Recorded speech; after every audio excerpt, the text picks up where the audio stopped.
This is the Dollemore Daily, and I'm Jesse Dollemore. CPAC, the Conservative Political Action Conference, was held this weekend in Texas.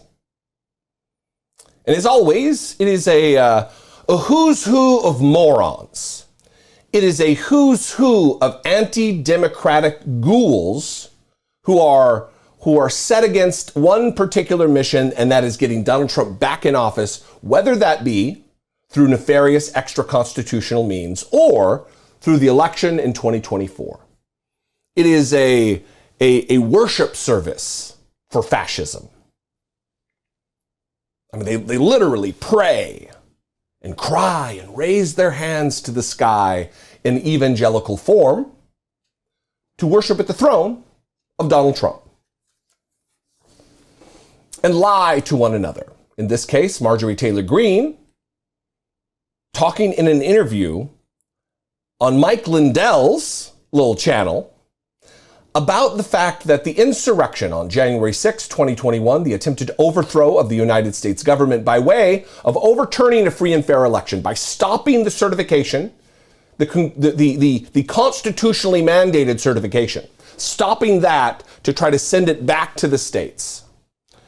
Thereby, they could somehow finagle a fake slate of electors to send back to Washington and then reinsert Donald Trump as president of the United States. That was the plan. And we all witnessed it. We all witnessed the MAGA flags and the Confederate flags with Donald Trump's name emblazoned on them. We've seen all of the convictions come out, whether it be the seditious conspiracy charges against the leader of the Proud Boys, whether it be seditious conspiracy charges against the person who actually, the first person to break the windows, who we know who he is, who's a Proud Boy. The other elements, the Oath Keepers and the 3%ers, all of these individuals who we know, who've become famous in conservative circles, who were there, who we watched on camera break into the Capitol, threaten the life of not only Nancy Pelosi, but Mike Pence himself. They erected a hangman's gallows on the lawn of the United States Capitol, just hundreds of feet from where they would call for the hanging of Mike Pence. And Marjorie Taylor Greene at CPAC sits before Mike Lindell and some other goofball and says, no one will ever be able to convince me that it wasn't Antifa at the insurrection. It wasn't Antifa who led the charge to keep Donald Trump in office. That makes a shit ton of sense, does it not? Watch dum-dum Marjorie Taylor Greene spew her filth and lies before an audience of conservatives. Real honest, I'm always honest about it. I was upset that day. I was a brand new member of Congress. I'd worked very hard on objecting to Joe Biden's Electoral College votes because I believe that was my role and what I wanted to do, and I believe it was the right thing. I would do it today. I would do it tomorrow.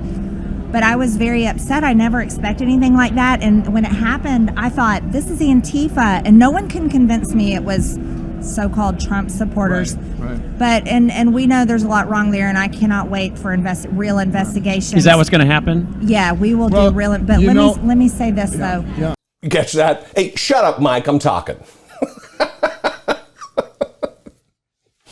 Listen, this strains credulity. This strains reason and logic and the ability of any rational person to believe anything that comes out of this woman's pie hole. Because she, days leading up to the insurrection, was admonishing the audience. We need millions of people to come to the Capitol to fight for our country. Remember these brief moments where she's trying to get people to flood Washington. She wasn't asking Antifa to come. She was asking her own supporters. Remember this.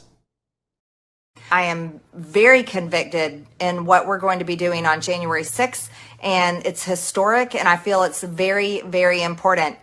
On January 6th, if you're able, there are going to be possibly 1 million or more people coming to Washington to be there for this historic event. It's critical for everyone to show up and show the nation who we are. We aren't a people that are going to go quietly into the night. We can't allow this just to be gone, just to let it go. You can't allow it to just transfer power peacefully like Joe Biden wants and allow him to become our president, because he did not win this election. She was right. It was historic. She was right. They didn't want to peacefully allow the transfer of power from Donald Trump to Joe Biden. There wasn't 1 million or more people there, but they certainly wanted 1 million or more people there. It's going to be historic. We can't allow to transfer power peacefully like Joe Biden wants, like the country wants, like is outlined in the United States Constitution. So it doesn't line up that it was Antifa that was there. It also doesn't line up because that evening, after Donald Trump for over 3 hours did nothing while the Capitol was attacked, while that was happening, afterward, Donald Trump went on and asked the audience to go home. You're very special people. You've been wronged. I've been wronged. Are we to believe that Donald Trump was talking to Antifa, calling them very special people? Remember this. This was a fraudulent election, but we can't play into the hands of these people. We have to have peace. So go home. We love you. You're very special. So either Donald Trump loves Antifa and thinks they're very special, or he was addressing the crowd they knew were there, which were his people. Again, the people that you've been seeing pictures of this entire time with MAGA hats and MAGA flags and Donald Trump superimposed over images of Rambo. It is, again, I'll say it again and again, not only do these conservatives have little respect for the country, they have no respect for their own supporters, for their own voters, because to try to pass this off as reality or the history that actually happened, the history that we witnessed, they have to believe that Trump supporters, that Republicans, that rank and file Republicans are just dumber than shit. They have to think that they're just morons who will buy anything, believe anything they're told. Any slap together snake oil that can be concocted will be drunk down by the masses because they're stupid. They'll do whatever we say. And largely that has been the case.